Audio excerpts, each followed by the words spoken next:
Olá, queridos, eu sou o pastor Lucas Pina e esse é o nosso culto em português, o culto da Cocoa Presbyterian Church. Eu sou pastor aqui na Flórida, numa igreja americana chamada Cocoa Presbyterian Church. Aqui em Cocoa, entre Orlando e Cocoa Beach, né, a praia.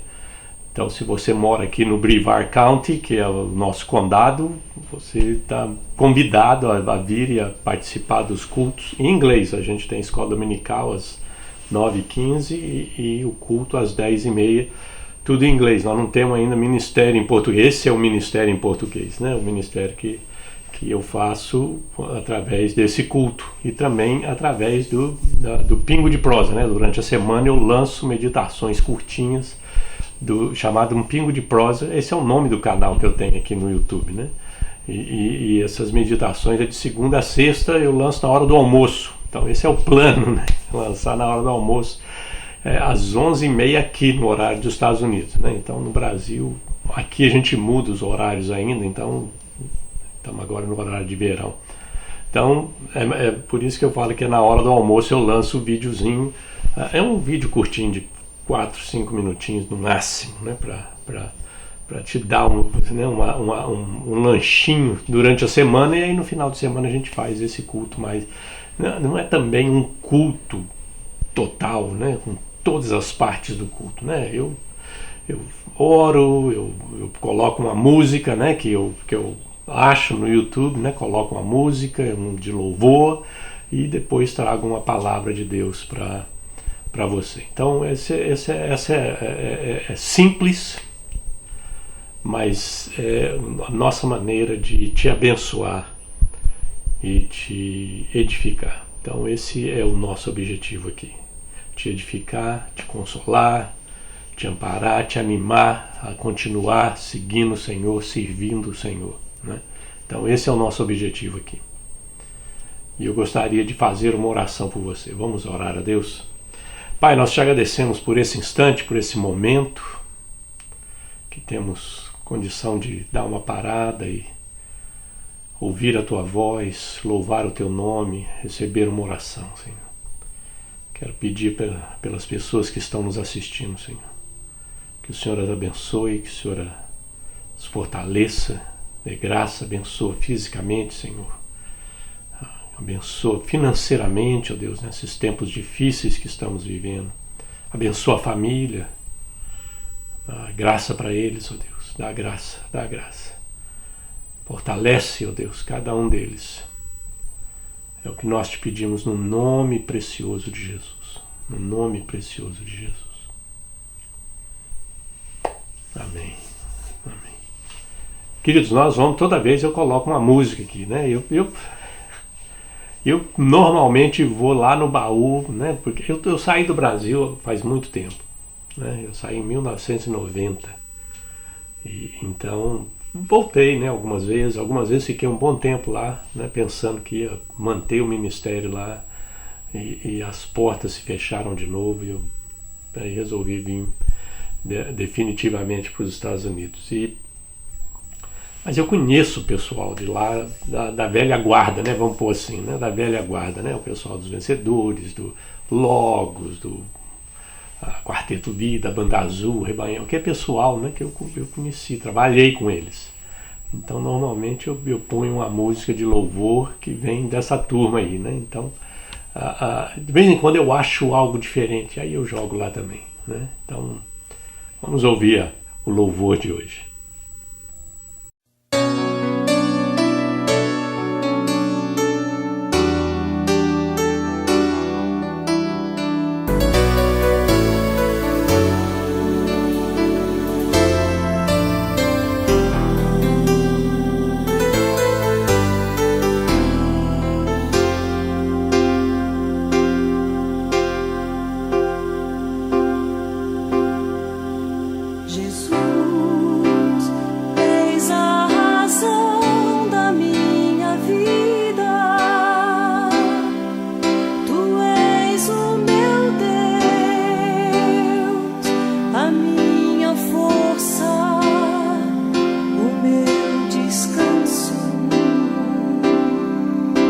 Início e o fim, o amanhecer e então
É uma bênção, não? É uma bênção.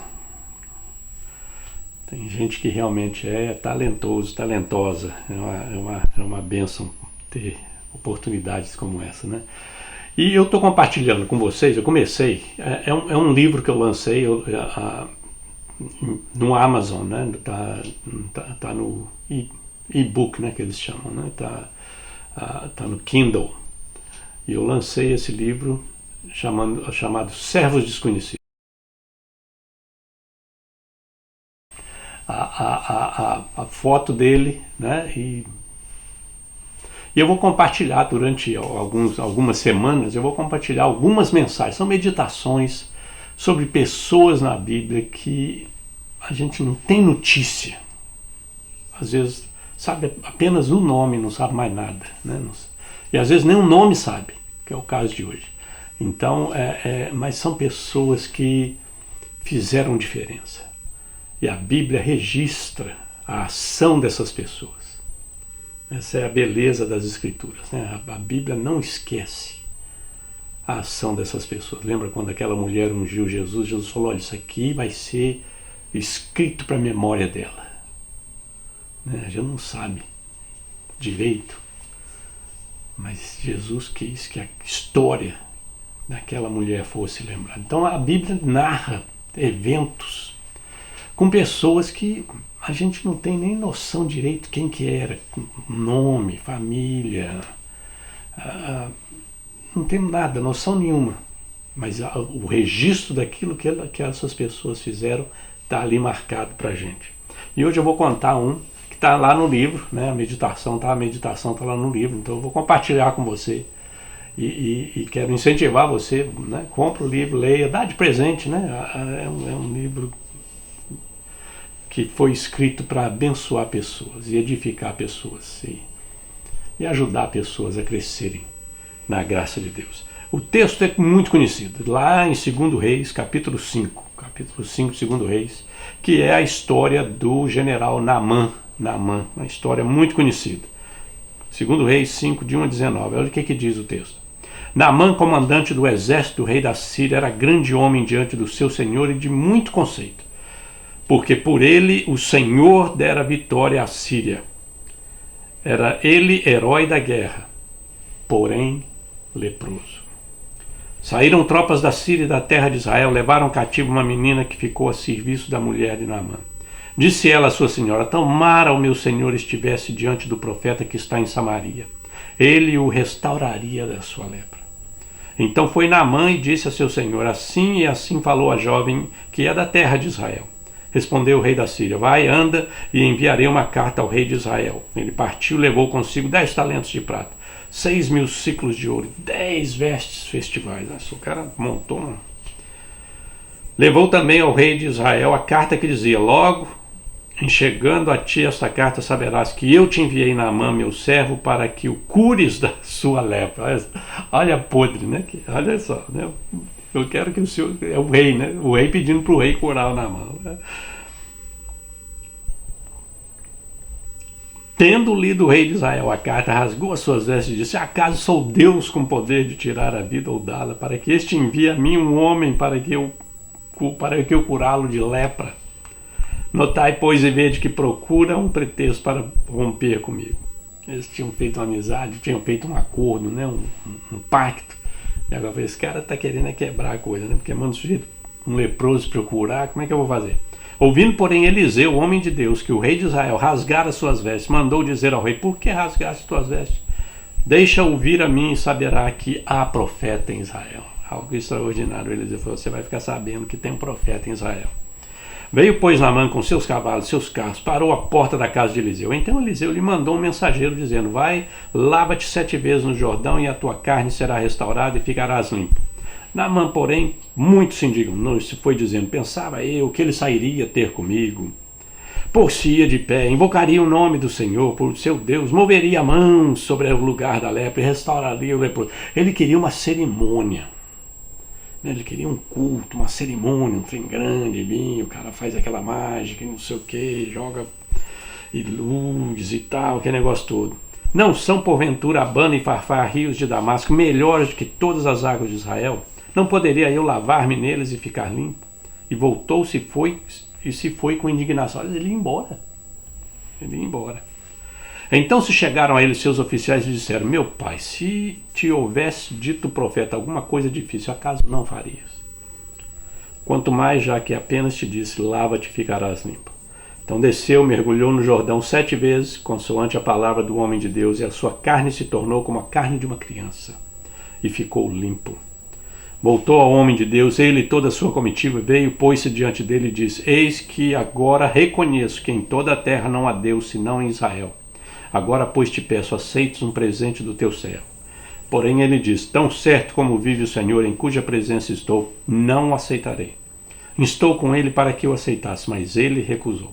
Disse Naamã: se não queres, peço-te que a teu servo seja dado levar uma carga de terra de 2 mulos, porque nunca mais oferecerá este teu servo holocausto nem sacrifício a outros deuses, senão ao Senhor. Isso é importante lembrar disso aqui. Nisto perdoe o Senhor a teu servo, quando o meu senhor entrar na casa de Rimom para lhe adorar, e ele se encosta na minha mão, e eu também me tenho que curvar na casa de Rimom, quando assim me prostrar na casa de Rimom, nisto perdoe o Senhor a teu servo. Eliseu lhe disse: vai em paz, vai em paz. Até o versículo 19. Vamos orar a Deus mais uma vez, queridos. Pai, nós te agradecemos por essa palavra tão viva, tão eficaz, transformadora, edificadora, Senhor. E pedimos que o Senhor fale conosco nesse instante. Que o Senhor me use para comunicar a tua palavra às pessoas que estão nos ouvindo, nos assistindo. Abençoa cada um que está nos assistindo, Senhor. Nós te pedimos no nome precioso de Jesus. É uma história bonita e muitas vezes a história fica entre o Naamã e o Eliseu. Às vezes entra o rei de Israel, os servos de Naamã, falam: não, olha, né? Se você ler mais um pouquinho, vai entrar o servo de Eliseu, que vai pedir dinheiro para Naamã e vai ficar leproso, aquele negócio. Então essa história gira em torno desses personagens. Mas nós esquecemos que existe uma personagem que é extremamente importante nessa história. Nós não temos um nome, que é a garota escrava. E o nome dessa meditação que eu faço, que eu escrevo no livro, chama A Garota Escrava que Salvou um General. A garota escrava que salvou um general. A história é conhecida lá nesse, né? Naamã, um homem importante, general da Síria, potência mundial. Era como se fosse a Rússia hoje em dia, né? A Síria era como se fosse a Rússia hoje em dia, né? Extremamente importante. Ou a China, né? Extremamente importante. Ou a América, né? Mas a gente põe a América, né? Esses 3 aí, né? A história gira em torno de Naamã e o profeta Eliseu. O que muita gente negligencia é o importante papel desempenhado por uma pequena garota em toda essa história. Ela que começou, deu o chute inicial de toda essa aventura, de toda essa história bonita de salvação, de conversão, de transformação, né? É uma história extraordinária. A história é assim: os bandos arameus invadiram Israel, levaram cativo uma menina muito jovem. Ela acabou trabalhando para Naamã, né, escrava. Então ele trabalhava para Naamã e a sua esposa. Mesmo sendo um homem muito poderoso, Naamã era um leproso. A garota sabia sobre o profeta Eliseu. É claro que sabia. Quem não conhecia em Israel o profeta Eliseu? Pelas pesquisas, parece que o profeta Eliseu é a pessoa que mais fez milagres depois de Jesus, nas escrituras todas. Então o Eliseu, todo mundo conhecia o Eliseu, né? E ela compartilhou com Naamã que na sua terra havia um homem de Deus poderoso que poderia curá-lo. Naamã pede ao rei a carta, ele dá a carta para Israel para encontrar o profeta, e o resto é história, né? O resto nós já vimos aqui no texto. Nós todos sabemos muito bem o que aconteceu.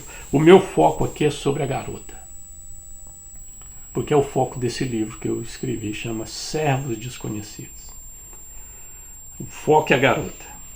No léxico hebraico, quer dizer que a palavra garota significa diminuir, pequena, fazer diminuir, sem importância. Quer dizer, não é só não quer só dizer a tenra idade da garota. Ela era jovem, mas quer dizer que ela era menor. Ela era insignificante, pequena, não era digna. Essa é a ideia que a palavra dá. Né? Então a palavra garota aqui no texto dá essa conotação, que não é só uma pessoa que é de tenra idade, uma adolescente, alguma coisa assim. Era uma pessoa insignificante, pequena, que não era digna. E essa garota tinha muitas coisas contra ela. Essa é a primeira coisa que eu quero compartilhar com vocês. Essa garota tinha muitas coisas que não ajudavam, né? Que não ajudavam. Primeiro, era a mulher, naquela época. Hoje em dia está diferente, né? Mas naquela época, ser mulher era algo diferente, né? A cultura, né? Na cultura, ela era contada como uma propriedade sem importância, né? Ela era uma garota, era jovem, então menos importante ainda, né? Nós vimos na tradução da palavra menina, quer dizer não é apenas tenra idade, mas que não é digno ou digna. Ela tinha sofrido violência, né? Ela foi arrancada da família, né? Os bandos invadiram a terra, pegaram, levaram escravo e um abraço, não vê mais a família, acabou, é outra vida. Tinha sofrido violência, foi levada por causa de um ataque de bandos, tornou-se escrava, quer dizer, a coisa só... A situação dessa menina é complicada, Ela virou escrava, de repente vira escrava. A gente viu a história do José, a história de outras pessoas que, né, não tem nada a ver. O Daniel está vivendo uma vida boa, com família, com isso, com aquilo, e de repente acontece um desastre, os inimigos vêm, leva tudo, destrói, mata, leva a pessoa cativa, e um abraço, né? Então era escrava, sofreu violência, se tornou uma imigrante. Né? Para você que está me assistindo e mora num país diferente, você sabe o que eu estou falando. Naquela época ainda era pior, né? A situação dela ainda era pior, mas o imigrante ele sofre também, né? Estava sozinha, a família não estava com ela, não tinha amigo, não tinha ninguém. Foi sozinha trabalhar lá com aquele general. Para uma menina, isto é demais. Como diz o pessoal lá em Minas, isso é muita areia para o caminhãozinho, né? É muita areia para o caminhãozinho, é algo extraordinário. Então, ela tinha todas essas circunstâncias contra essa menina. Jovem, escrava, sofreu violência, separada dos pais, isolada, imigrante. Olha só, coisa solitária. Então esse é o primeiro aspecto da história dessa menina, que nós não sabemos o nome. Não sabemos o nome porque ela não era importante. Mas Deus vai mudar isso. A parte interessante dessa história é que ela decidiu, e isso eu queria que você guardasse bem, ela decidiu contar para o seu senhor sobre o profeta. Ele contou para a mulher, não conversa com o chefe. Falou para a mulher, se ele estivesse lá na minha terra. Ah, minha terra. Que coisa, né? Aquele coraçãozinho fica até apertado, né? Ah, se ele estivesse lá na minha terra, tem um profeta que poderia curá-lo. Tem um profeta que poderia curá-lo. E a pergunta que eu faço, que fiz aqui no livro, que eu faço quando eu leio essa história é o seguinte: o que faria uma garota como ela ajudar o seu senhor? O que faria? Algumas pessoas no lugar dela nunca iriam ajudá-la. Eu quero é que ele morra. Ele é general do nosso pior inimigo, a Síria. Eu quero mais é que ele morra. Que ele seja destruído, que ele sofra e depois morra. É isso que eu quero. Muitas pessoas nunca ajudariam aquele homem. Na verdade, eles poderiam até dizer: o quanto mais ele sofrer, melhor, né? É o que a gente faz, né? Quanto mais sofrer, melhor. Eu vou ficar contente de ver ele sofrer. Eu acredito que uma das razões para ela compartilhar sobre o profeta é que ela era capaz de ver o seu senhor em casa, todo dia, quebrado, sofrendo, dolorido. Isto é como a Bíblia descreve Naamã. Olha o que o versículo 1 do capítulo 5 diz. Ora, Naamã, chefe do exército do rei da Síria, era um grande homem diante do seu senhor e de muito respeito, porque por ele o Senhor dera livramento aos sírios. Era homem valente, vírgula. Aí que podia parar aqui, ponto final. Era homem valente, ponto. E a história estava feita. Mas tem uma vírgula. Porém, eita, quando fala porém, a coisa fica feia. Porém, leproso. Naamã tinha tudo a seu favor. Naamã ele foi comandante do exército mais poderoso do mundo. Ele era um homem, grande homem, altamente considerado, soldado valente, corajoso, lutador, bravo. Mas sempre tem um porém. Sempre tem um porém. E o porém dele era a lepra.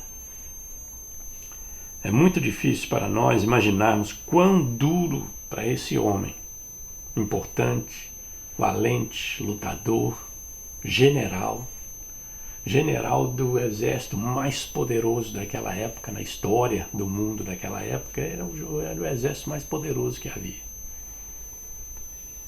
E tinha que lidar com a lepra. Tinha que lidar com a lepra. E aí entra nessa situação toda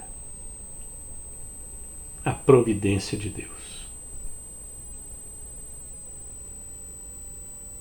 Como diz o americano aqui, out of nowhere, do nada, entra a providência de Deus. Aquela garota insignificante, escrava, imigrante,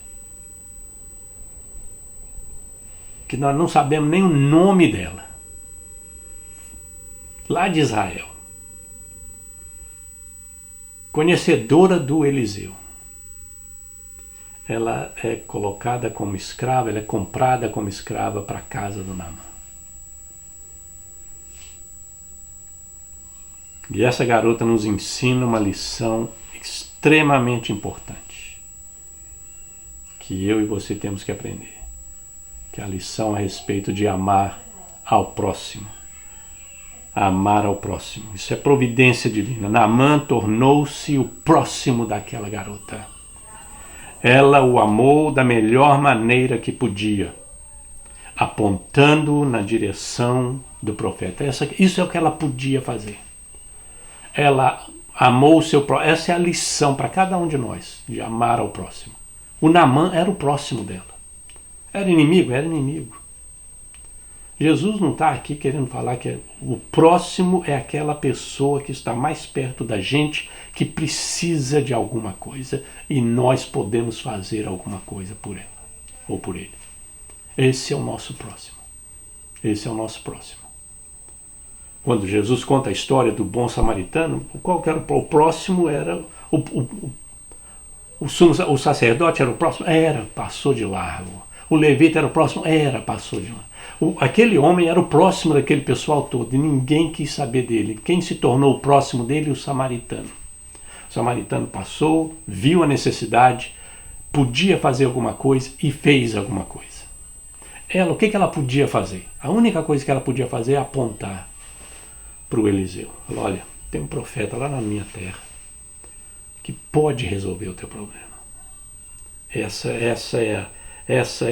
é o amor ao próximo que nós aprendemos com essa menina. Deus, às vezes, queridos, essa é a lição que nós temos que aprender. Deus, às vezes, nos colocará perto de pessoas que precisam dele desesperadamente. Deus nos colocará, deixa eu repetir aqui para você.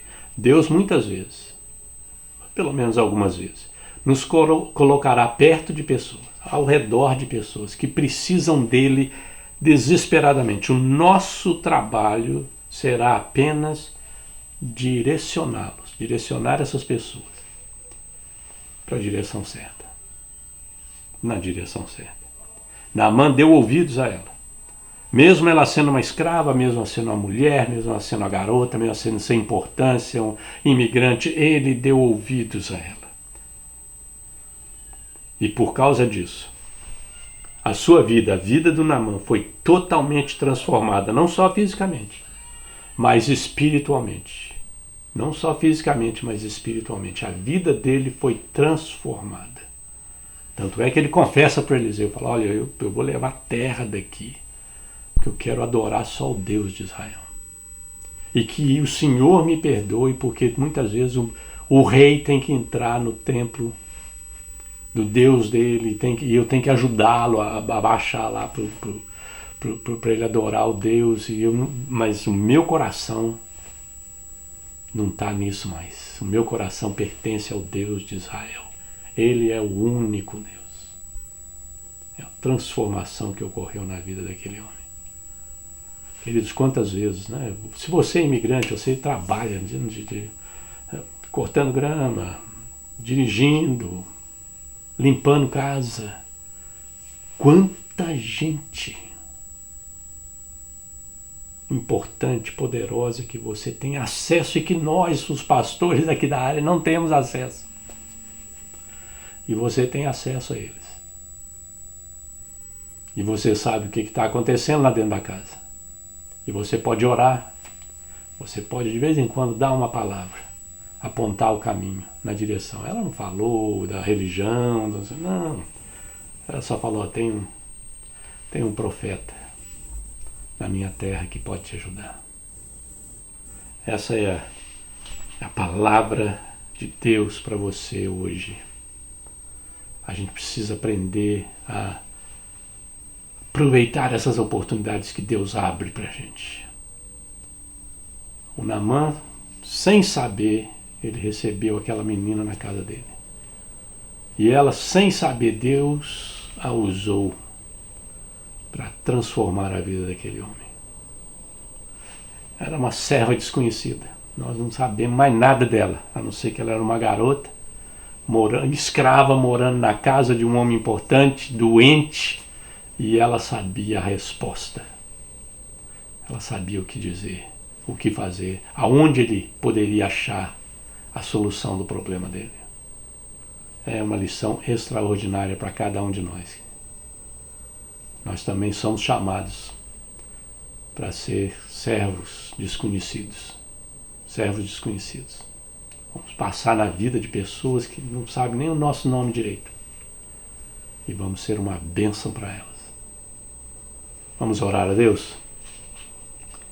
Pai, nós te agradecemos por essa história, te agradecemos por essa menina, Senhor, pela coragem, pela disposição, pelo amor, pela compaixão que ela demonstra para com o seu Senhor.